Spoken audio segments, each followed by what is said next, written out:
The opening passage, Revelation 20, verse 6, "Blessed and holy is the one who takes part in the first resurrection.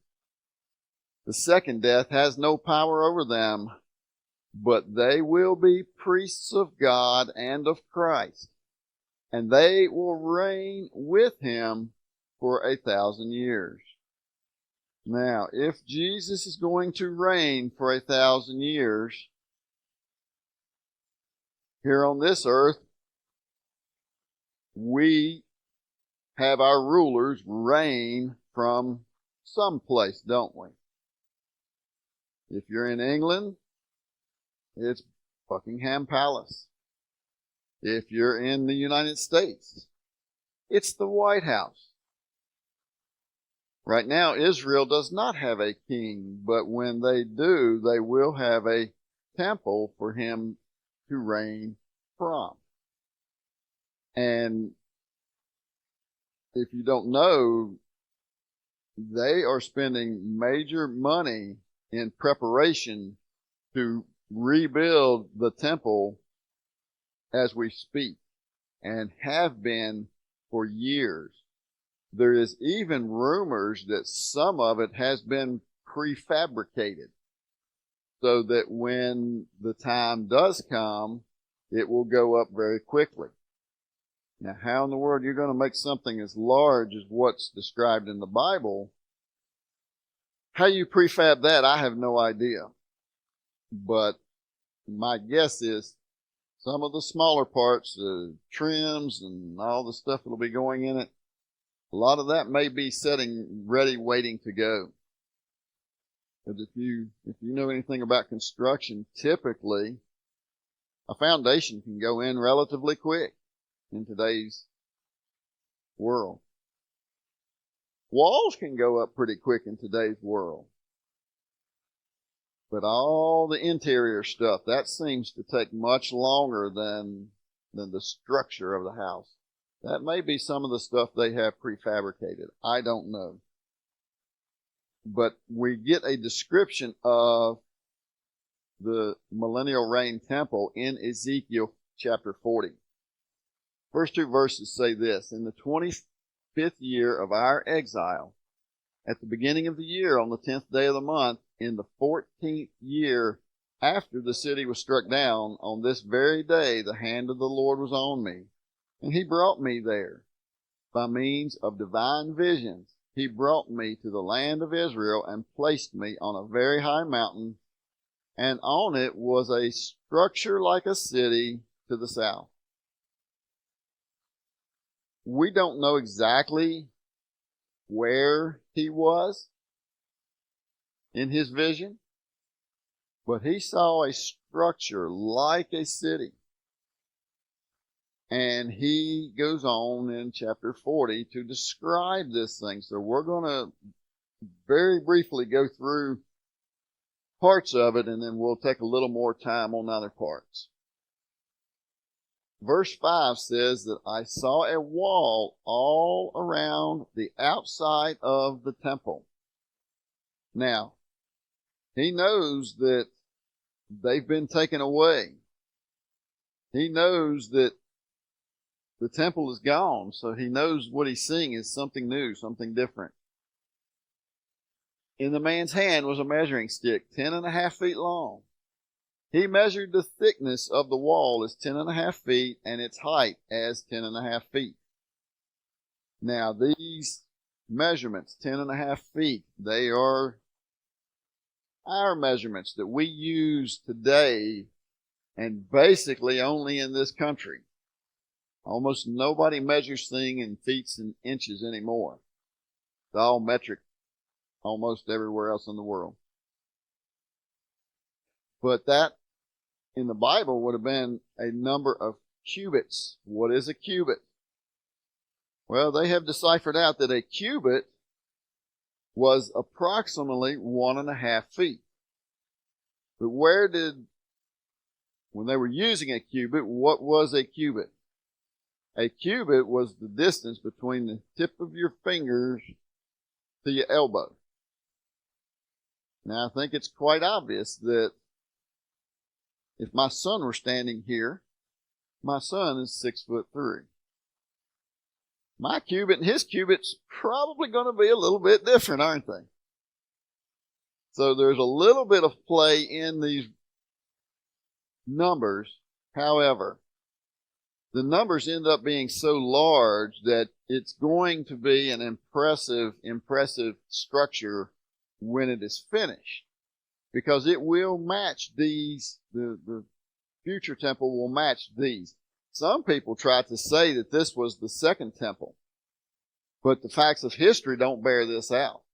In fact, the second temple that they built was actually smaller than the first. See, they didn't have everything. They didn't even have the Ark of the Covenant to put in the second temple. It only served as a place of sacrifice. There was no special protection from the Ark of the Covenant. What do I mean special protection?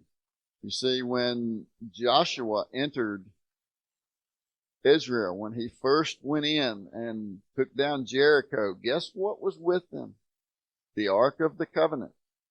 And it went with them to battle. There were special rules on how to handle it, how to carry it. And if they didn't obey those rules, they died. In fact, during one of its trips, somebody reached up to steady it as they went over a rough spot. And that person died because he reached up and to steady the ark, because he wasn't supposed to touch it directly with your hand. The ark went away from Israel for a while. And wherever it went, when it wasn't with the Israelites, caused problems. Because those people didn't know how to handle it. They didn't know the instructions about it. And they knew it was tied to the God of the Israelites. And this one city says, y'all get rid of that thing. Get rid of that thing before we die. And they basically turned it loose behind some type of animal to carry it off, because they didn't know how to handle it. They just wanted to be rid of it. This little in comparison to a building, this box held several things, and we believe that it was the two tablets of the tablets of testimony, the 10 Commandments. And those 10 Commandments are things that we still try to live by today. Even though we don't have these two little tablets, we know what was written on them, because it was written down in other places, and we have them in Exodus and other places in the Bible. Even taught throughout the New Testament. There's teachings on the 10 Commandments throughout the New Testament.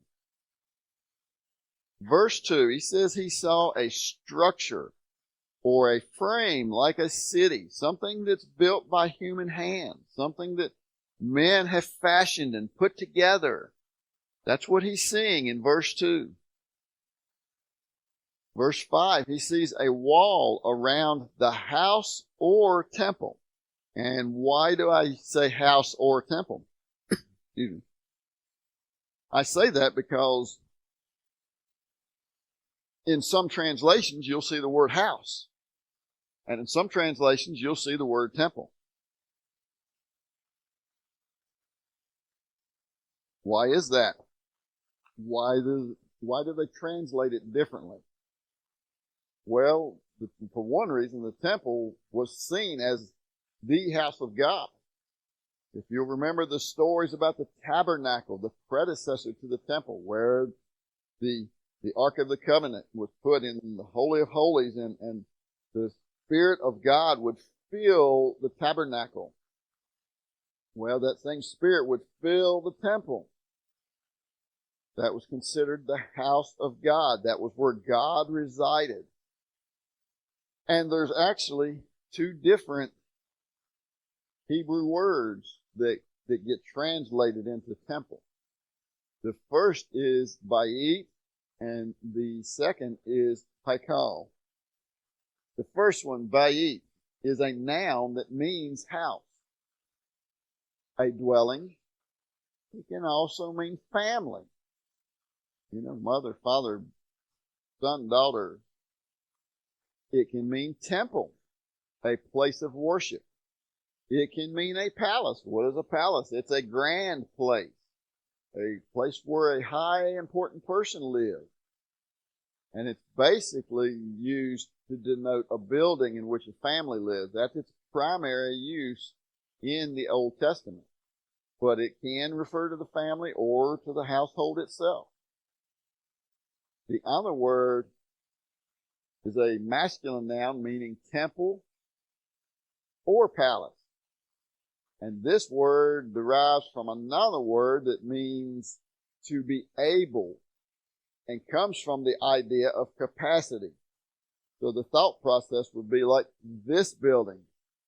This building is a place where we are able to be protected from the outside and plenty of room inside to worship.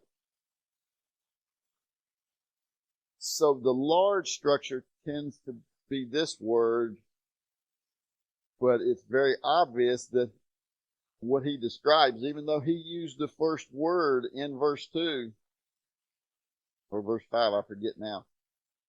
Even though he's using the first word, he's describing something grand and large in the rest of the chapter. The second word can refer to a king's palace or other royal buildings, and likely by extension to the dwelling of God, whether on earth or in heaven. So when they talk about God being in heaven, sometimes they'll use this word, but when they describe the first and second temples, they'll use this word also, that were in Jerusalem. And I'm not going to turn there, but I want you to look at 1 Kings 7:50 sometime this week, because that verse actually uses both Hebrew words and actually uses them in an interchangeable way. And you'll see that in English when you get there. Now let's move on. Ezekiel 40 verses 5 through 15. He is measuring the wall. He takes 11 verses to describe measuring the wall. The whole 1,000-year reign is described in Revelation in this amount of verses. And here he's talking about a wall in the same amount of verses. I'm not going to read all of these today, or we'll be here forever. The next section is Ezekiel chapter 40, verses 17 through 27. And this is measuring the outer court. What is the outer court? You have to know the construction of the temple area to know what the outer court is. They had an outer court, they had an inner court, then they had the holy place, and then they had the Holy of Holies. The outer court is where the general people could go. Anybody could go in there, the men and women.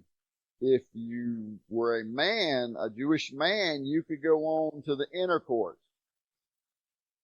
But to get into the holy place, you had to be a priest.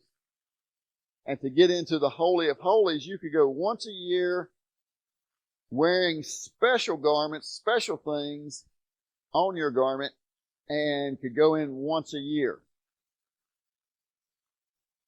The high priest is the only one that could do that. And the high priest changed from time to time. The priests changed. They rotated from time to time. So if your time to be a priest was a time to go in and serve in the holy place, that meant you were something special. If you were the high priest that got to go in that once a year, you were super special. You were super special, super blessed. Once a year you got to do that. Ezekiel 40 verses 28 through 34, he's measuring the inner court. He's measuring the inner court. He doesn't take as many verses for this one. The first two are 11 verses each. This is only, 6, 7 verses? So he's shortening up his description. Then Ezekiel chapter 40, verses 35 through 49, a little bit longer here, but he's measuring a whole lot of stuff. He's measuring the gates, the porches, the tables, describing the articles inside the inner court. And in chapter 41, he begins describing the inner temple.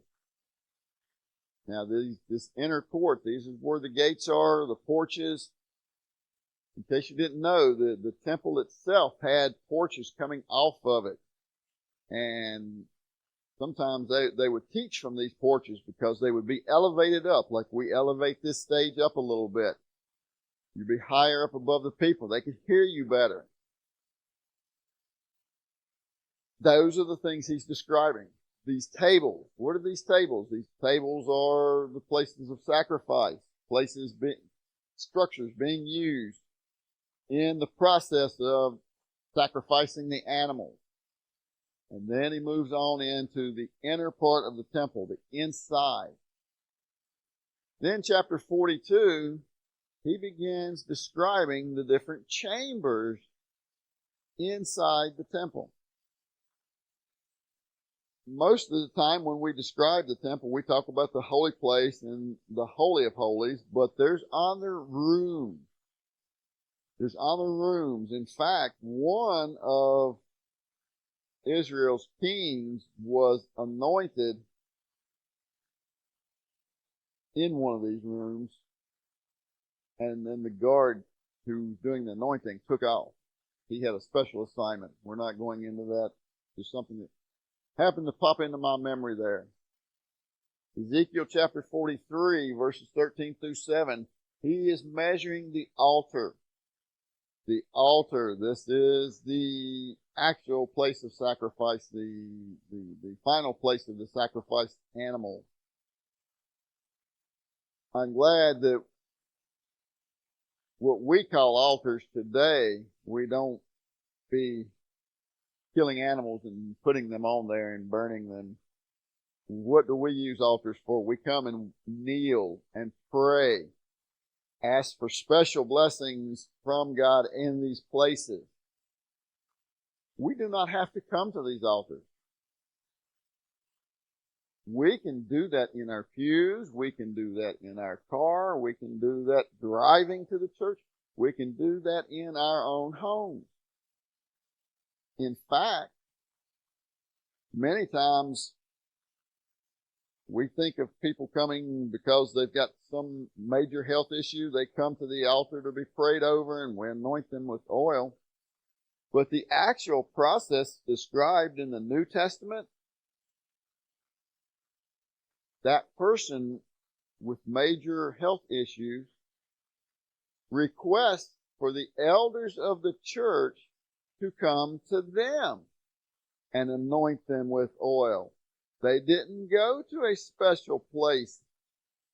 They went, the people of the church went to them.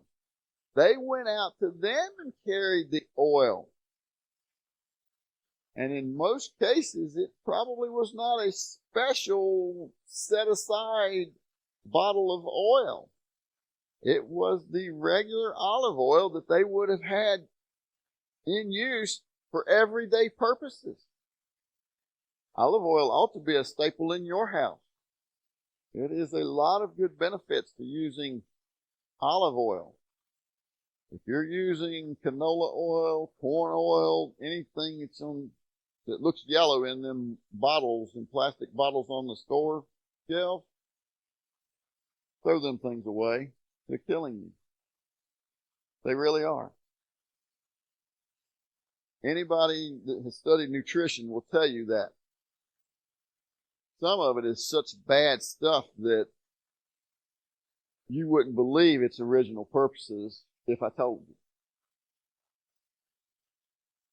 you. Ezekiel 45. A portion of the allotted land is to be for the Lord. What are we talking about the allotted land? If you go back into Genesis, you will remember that Abraham was promised what we know of as the land of Israel today. He was promised that him and his descendants would retain this land forever. Forever. What is forever?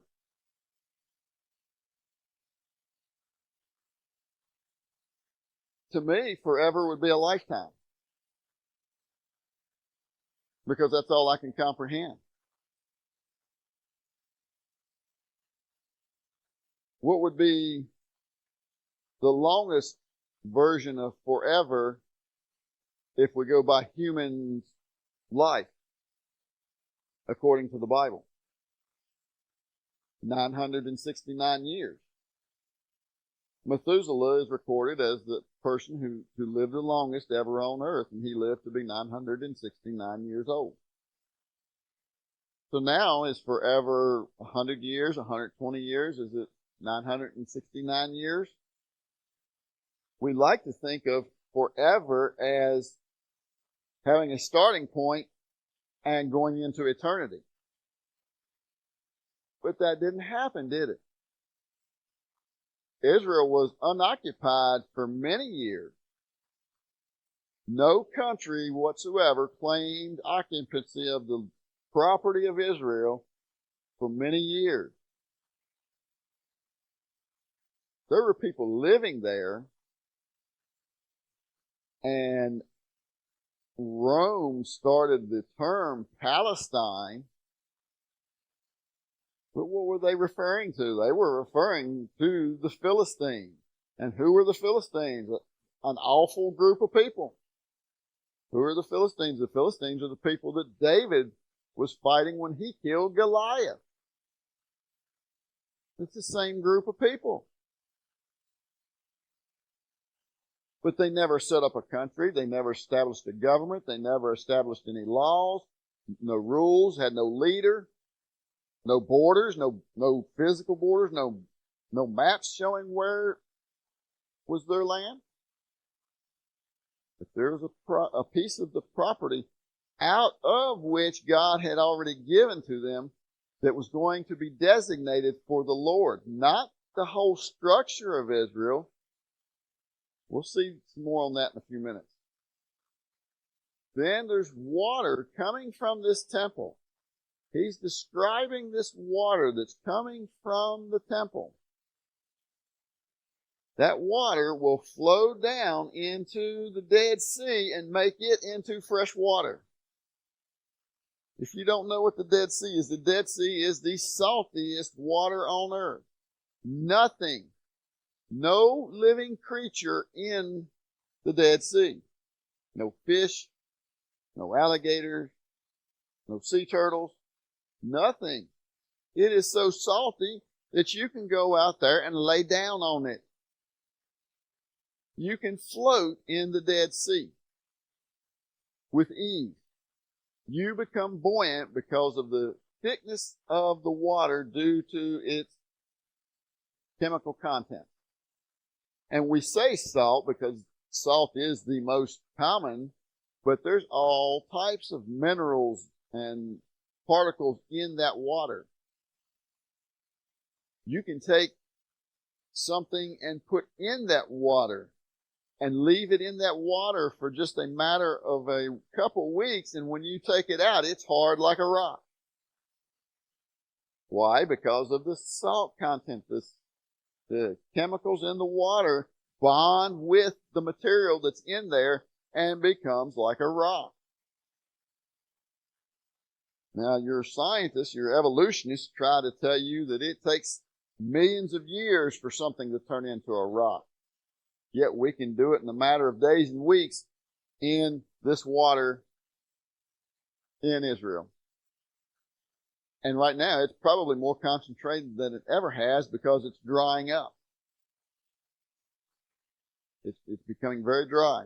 This water will flow out of the temple. And it will be such pure water that it will, and such quantities that the lake itself, the basin will fill up and it will become fresh.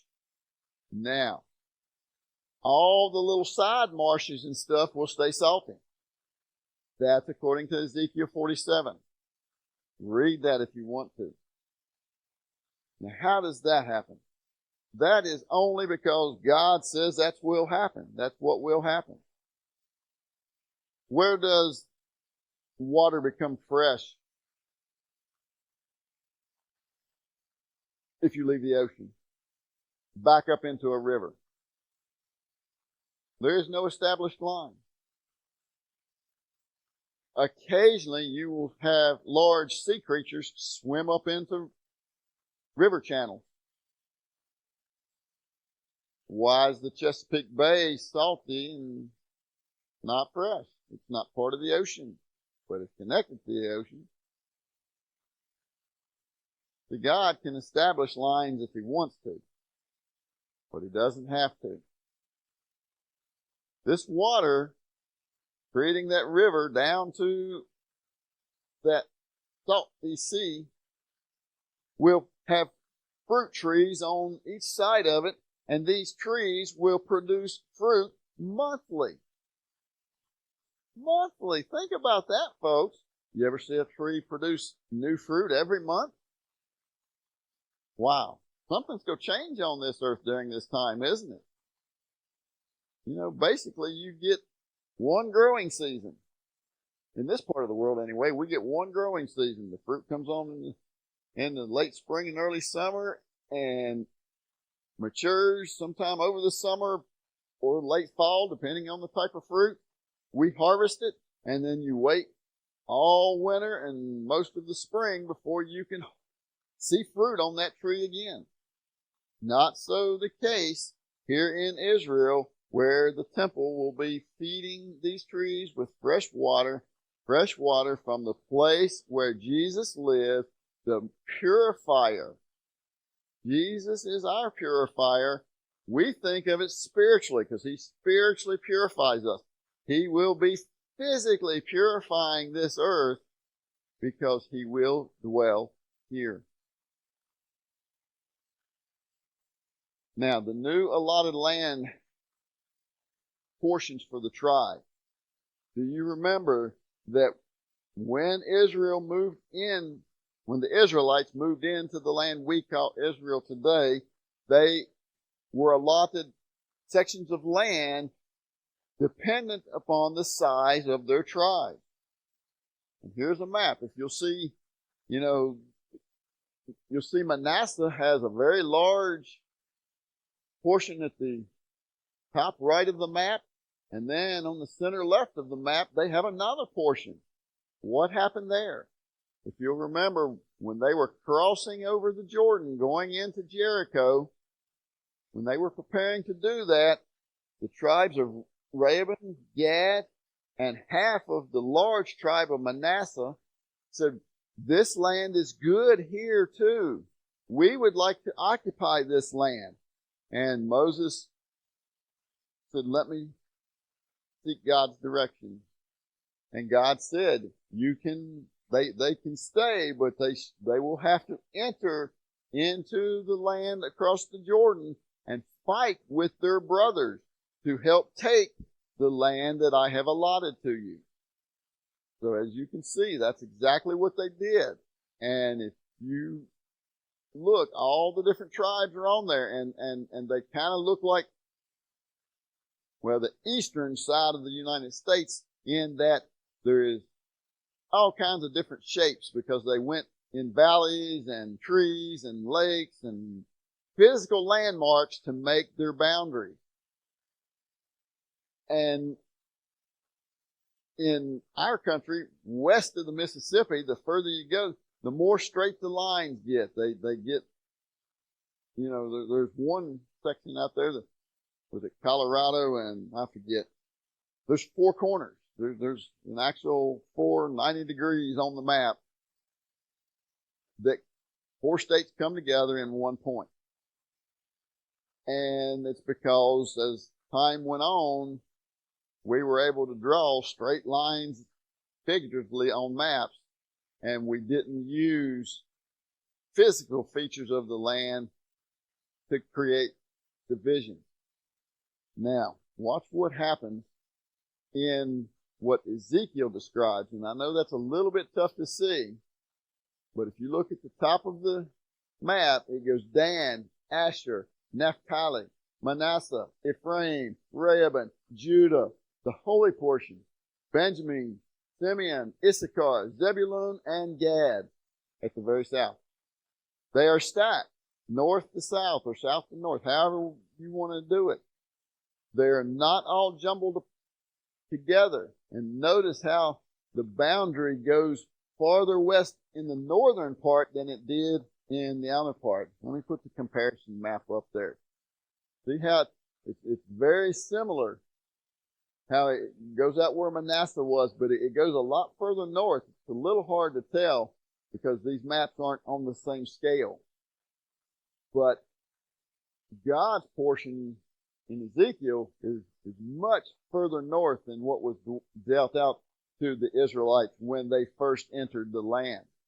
And people misunderstand me, or they don't understand when I say that when Jesus reigns, the land of Israel will be much larger than what is on the map today, considered the land of Israel. And in all reality, I don't think this map is 100% accurate. I believe that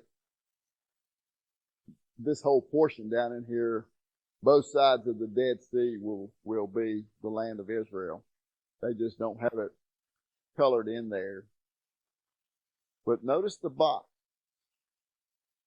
In this box is the prince's land on the right and the left, and then the Levites on top, and then in the very center is the priest, where it's got the temple, and then food is stored on each side of that little square in the lower center.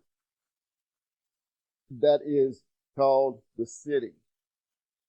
And that city is most likely what we call Jerusalem. Never before have we seen a place that large. If you look, that is several miles across there, that this box in the bottom right is just an outset of what you see outlined in red in the center of the green there. And that is designated as to the Lord. Never has there been an occupation of land called the Lord's.